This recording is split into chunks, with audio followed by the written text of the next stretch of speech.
Observons donc un peu la structure des circuits dotés de différents types de pilotage. Nous avons ici affaire à la commande manuelle d'un distributeur utilisé en tant que préactionneur. Dans le pilotage pneumatique, il y a une limite bien définie entre la partie commande, à gauche, et la partie puissance, à droite. Dans la partie commande pneumatique, les signaux sont générés puis combinés. Le préactionneur est commandé par le biais de la pneumatique.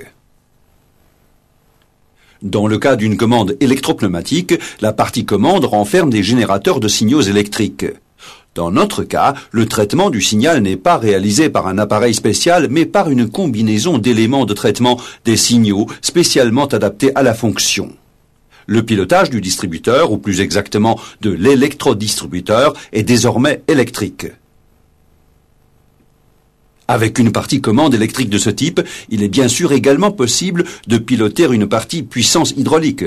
Nous serons dans ce cas en présence d'une commande électro-hydraulique. Et maintenant, voyons un peu la pratique.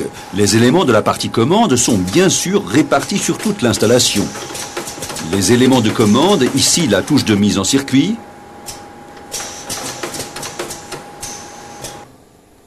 les capteurs,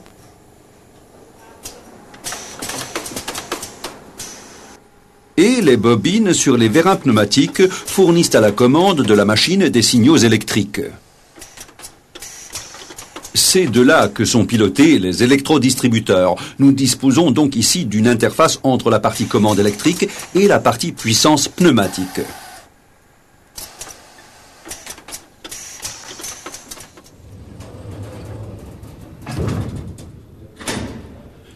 Dans le cas de cet ascenseur hydraulique, on peut également très bien discerner les deux parties. Les organes de commande situés dans l'ascenseur et sur la porte, ainsi que les capteurs situés dans la cage et qui signalent la position de l'ascenseur, constituent avec la commande la partie commande électrique. L'électrodistributeur constitue l'interface vers la partie puissance, celle-ci étant constituée du groupe motoréducteur, du distributeur servant ici de préactionneur et des vérins hydrauliques.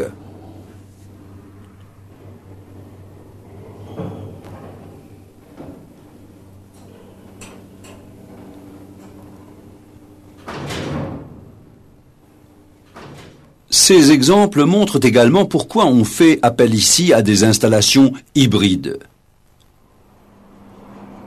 Étant donné les distances importantes par rapport au SAS, l'utilisation de câbles électriques et de l'énergie électrique pour la commande s'avère bien plus rentable qu'un système de commande hydraulique.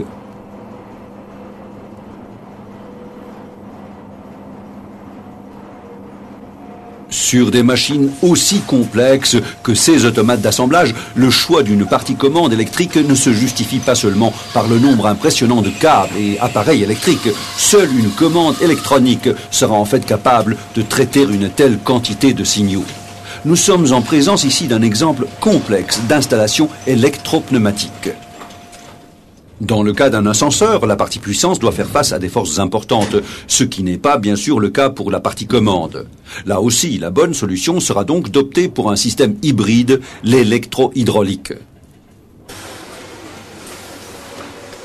Autre avantage d'une installation dotée d'une partie commande électrique, lorsqu'on dispose déjà du courant électrique sur une installation, cela ne pose aucun problème d'y ajouter à moindre coût des éléments de supervision et de signalisation tels que vibreurs, lampes ou autres.